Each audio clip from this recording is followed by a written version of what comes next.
네, 오늘은 사도행전 15장의 말씀 전반부를 같이 보겠습니다. 15장에는 율법을 행하는 문제로 교회 내 믿는 자들 사이에 벌어진 논쟁을 다루고 있습니다. 이 논쟁의 핵심적인 내용은 이방인들이 구약의 율법을 지켜야 하는지에 관한 문제였고요. 특별히 율법이 요구하는 대로 할례를 받아야 하느냐 하는 문제가 가장 큰 쟁점이었습니다. 할례는 남성의 생식기 표피를 끝을 자르는 행위인데 유대인들에게 있어서 이 할례는 매우 중요한 의미를 가졌었어요. 그러니까 할례가 언약 백성됨의 증표와도 같은 것이라고 생각했기 때문에 이방인들을 이제 신앙 공동체로 인정하는 일에 있어서 할례 문제는 유대인 그리스도인들에게 매우 중요한 문제였습니다. 그래서 그들 중에 율법을 따라 할례를 받아야 한다고 주장하는 이들이 있었고, 바울과 바나바는 복음이면 족하다라고 강력하게 이제 항변하고 있는 것이죠. 유대인들은 민족적 우월의식이 강한 민족입니다. 이방인들에 대해서는 부정하다는 생각을 했기 때문에 그들과 교제하는 일을 멀리 했습니다. 이런 사고를 갖고 있는 유대인들 입장에서 보면 사실 이 정도만 해도 굉장히 양보한 것이라 할 수 있어요. 그런데 사도들의 입장은 매우 단호합니다. 그러니까 논쟁이 일어났던 이유는 사도들의 입장이 단호했기 때문인 것 같습니다. 할례를 받아야 한다는 주장에 대해서 사도들이 복음이면 족하다라고 했던 이유는 이방인들에게 복음이 전파되는 것이 자신들의 노력이나 계획의 결과가 아니라는 사실을 분명히 알았기 때문이죠. 복음의 확산이 하나님의 성령의 능력과 주도적인 역사로 말미암아 된 것인데 그 성령의 역사가 할례와 상관없이 있었다는 것이죠. 그래서 타협의 여지가 없다는 것입니다. 그런데 바울이나 바나바가 거부하고 있는 것이 할례 자체가 아닙니다. 할례가 하나님 백성 되는 표라는 주장을 거부한 것이죠. 그러니까 복음을 받은 자들도 할례를 받아야 비로소 하나님 백성이 될 수 있다라는 주장을 반대한 것입니다. 실제로 성경에 보면 바울이 할례를 권하는 그 때도 있었거든요. 16장에 보면 바울은 선교 여행을 할 때 디모데라는 제자와 동행을 했는데 그에게 할례를 받도록 권합니다. 디모데는 어머니는 유대인이고 아버지는 헬라인이었습니다. 그러니까 이제 어머니가 유대인이고 아버지가 헬라인이면 어머니가 유대인이면 유대인들은 유대인으로 인정을 했거든요. 근데 그가 할례를 받지 않았기 때문에 선교 사역을 감당하는 일에 있어서 불필요하게 유대인들을 자극하지 않기 위해서 할례를 받도록 권한다는 것이죠. 그러니까 유대인 되는 표로 할례를 받는 것에 대해서는 아무런 반대가 없습니다. 그런데 하나님 백성 되는 일에 할례가 중요한 역할을 한다라는 주장에 대해서는 아니다라고 이제 반대한 것이죠. 그러니까 복음을 전하고 있는 이 사도들이 할례에 대해서 어떤 태도를 가지고 있는지를 좀 주목해 볼 필요가 있어요. 그러니까 이전까지는 이것이 핵심이고 본질이라고 생각했던 것에 대해서 이것이 본질이 아니다라는 이해가 생긴 것입니다. 그러니까 본질이 아니니까 할례를 절대로 받으면 안 된다가 아니라 그럴 수도 있다라는 생각을 하는 것이죠. 그러니까 본질이 아니니까. 본질이 아닌 것에 대해서는 굉장히 유연한 태도를 가지고 있는 것입니다.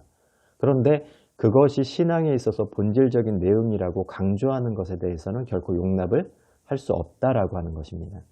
그러니까 결국 예루살렘 공회가 이제 바울과 바나바의 의견을 따르기로 하고 그들을 통해서 4가지 결정사항을 이방 교회에 전달하는데 여기에 제시된 규정들도 이제 많이 사람들이 오해하는 것이 하나님 백성 되는 조건으로서 최소한의 율법을 제시한 것이라 생각합니다. 그게 아니라는 것이죠. 그러니까 이것은 절충안이 아니라 하나님 백성으로서 이 정도는 하지 말자는 식입니다.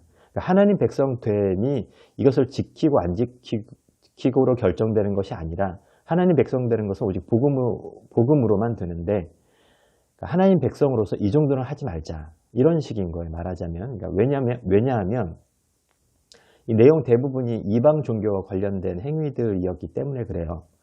그런데 이 역시도 경직된 그 규정으로 주는 것이 아니고 오히려 이방 그리스도인들과 유대 그리스도인들이 함께 생활하는 데 있어서 불필요한 마찰이 없게 하려고 좀 배려인 것입니다.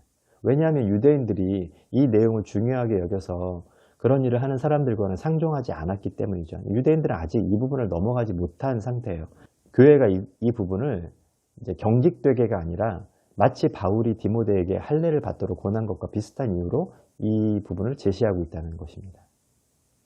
그러니까 믿는 성도들뿐만 아니라 교회가 명확하게 하고 또 예민하게 해야 되는 것이 무엇이냐? 바로 신앙의 본질이죠. 반면에 형식에 대해서는 유연하게 해야 되는 것입니다. 신앙의 본질에 대해서는 예민하되 형식은 유연할 수 있어야 되죠. 근데 문제는 뭐냐면 교회가 신앙에 있어서의 본질이 무엇이냐에 대해서 이해가 너무 부족하다는 것이죠. 그러니까 본질에 대한 이해가 부족하다 보니까 자꾸 형식을 더 예민하게 다듬는 쪽으로 간단 말이에요. 형식을 다듬는 것이 필요 없거나 의미가 없다는 뜻이 절대 아닙니다. 그러니까 교회 내에서 일어나는 모든 일들은 매우 중요하고 우리가 진지하게 참여해야 되는 이유가 있어요.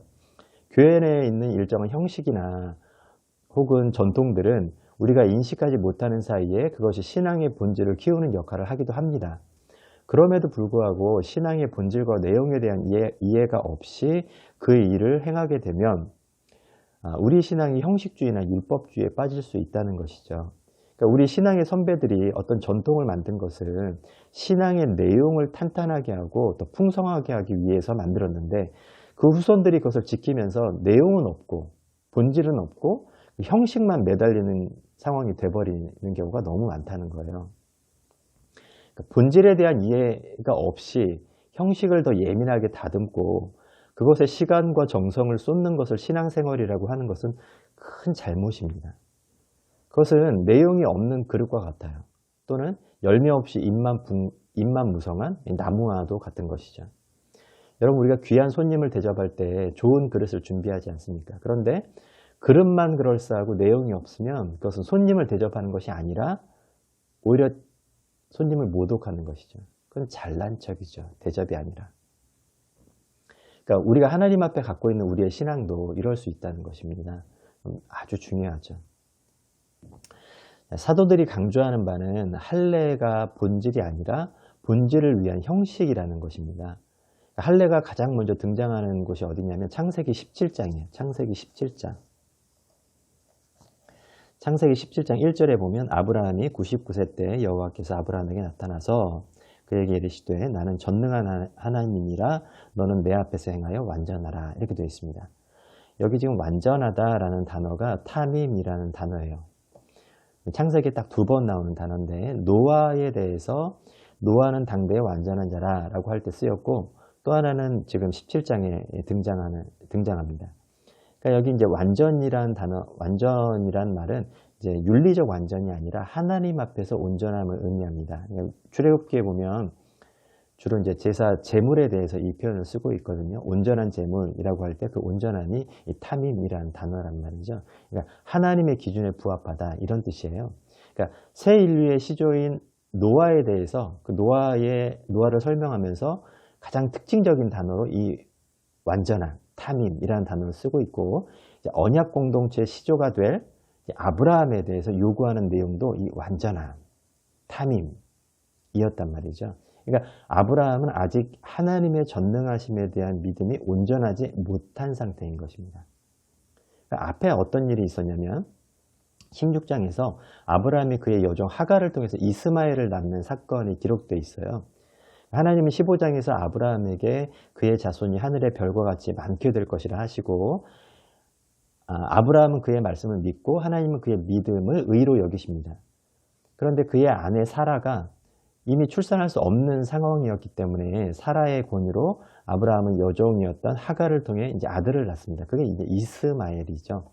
그 이후에 13년이 지나서 다시 하나님이 아브라함에게 나타나시면서 하신 첫 말씀이 이 말씀이죠. 나는 전능한 하나님이라. 왜 여기 나는 전능하다라는 말씀을 하셨는지 아시겠습니까? 그러니까 내가 너의 도움이 필요할 만큼 무능하지 않다. 이것이죠.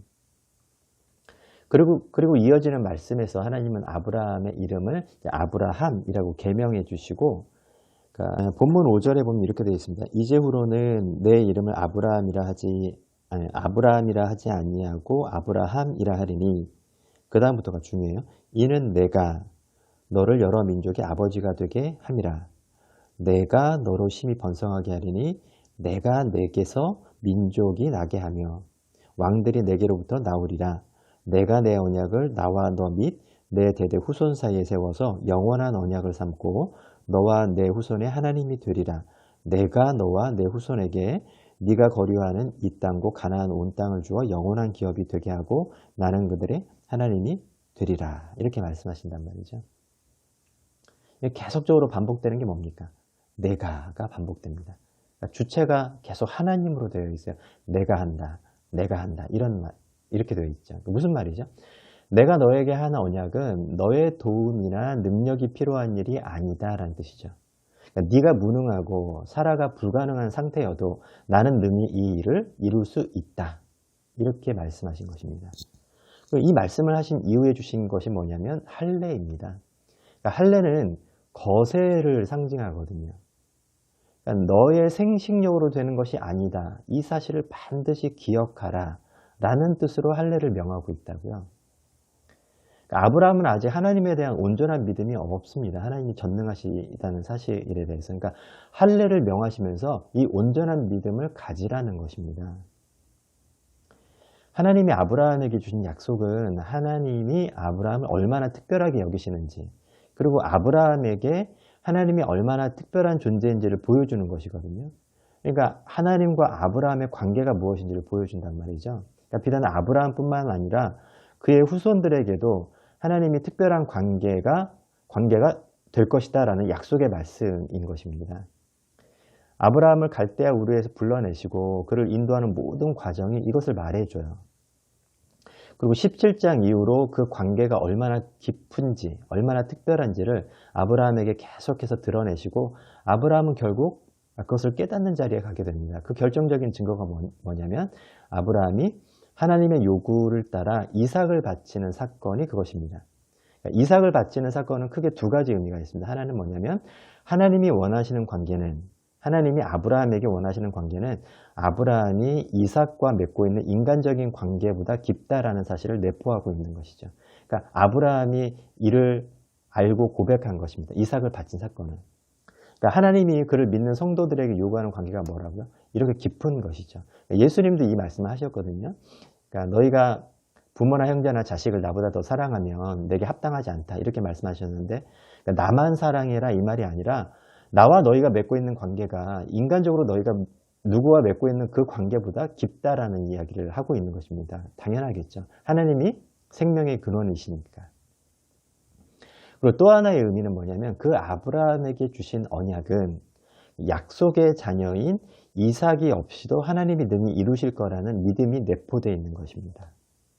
그러니까 하나님이 할례를 명하셔서 이 믿음을 가지라는 것이었고 아브라함이 이제 이 믿음에 도달하게 된 것입니다. 이제는 아브라함에게는 더 이상 할례가 의미가 없습니다. 그가 잘 몰라서, 그래서 하나님의 뜻과는 초점이 맞지 않았기 때문에 굳이 필요하지 않은 것을 더하여 주신 것이죠. 할례가. 율법 자체가 그렇습니다. 율법은 범죄함으로 말미암아 더하여진 것이라 이렇게 말씀하거든요. 율법은 당시에 온전하지 않은 시대의 상황을 고려해서 하나님의 형상들이 하나님이 원하시는 관계를 이루며 살아갈 수 있도록 배려하여 주신 것이죠. 그래서 얼마든지 변개가 가능한 것입니다. 그러니까 율법이 목표하는 바를 바꾼다는 것이 아니라 그 형식을 바꿀 수 있다는 것이죠.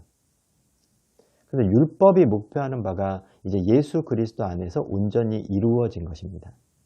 율법이 목표하는 바가 무엇이었는데요? 하나님과의 온전한 관계라고요.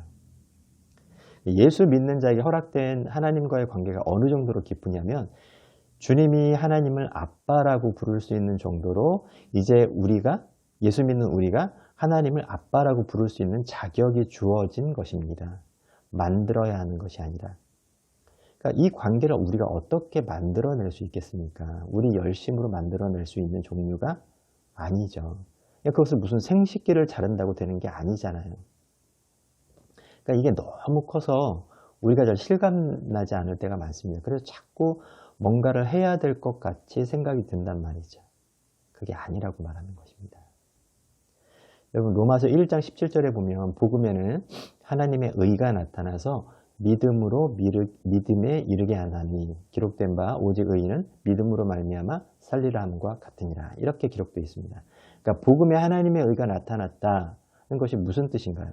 복음에 하나님과의 바른 관계가 무엇이고 그 관계를 위해서 하나님이 무슨 일을 하셨는지가 드러난다는 뜻이죠.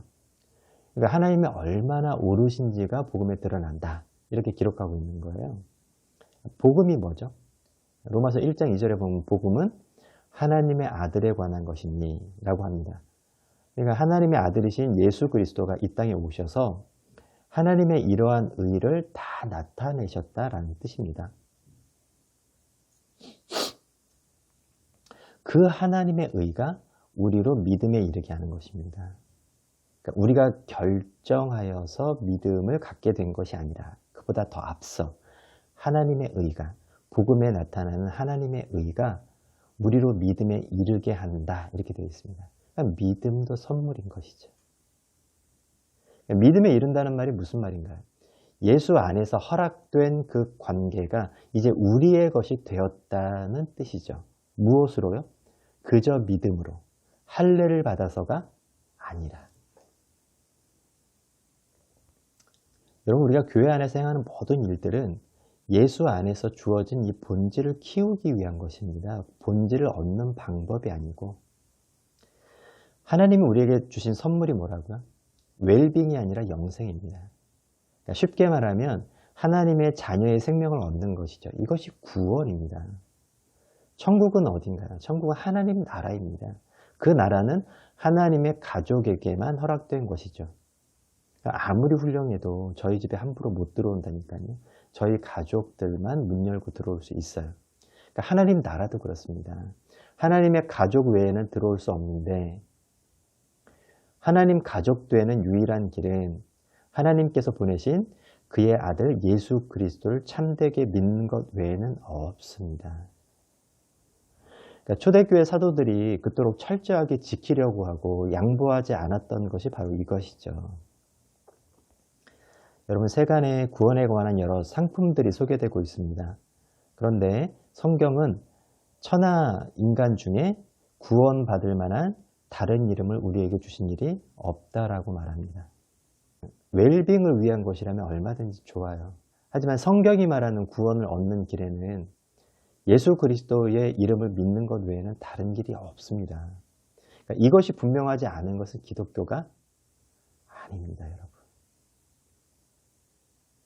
여러분 한번 저를 따라해 주세요. 예수 그리스도 외에는 다른 길이 없습니다. 예, 이것이 기독교입니다. 이 부분을 명확히 하시고 절대 놓치시면 안 됩니다. 이것이 본질이에요. 그러니까 이 본질을 우리가 더 알아가고 더 이제 구체화하고 하는 작업이 우리에게 있을 뿐이죠. 예수 그리스도 안에서 허락된 하나님의 선물을 풍성히 누리시며 살아가시는 모두가 되시기를 바랍니다.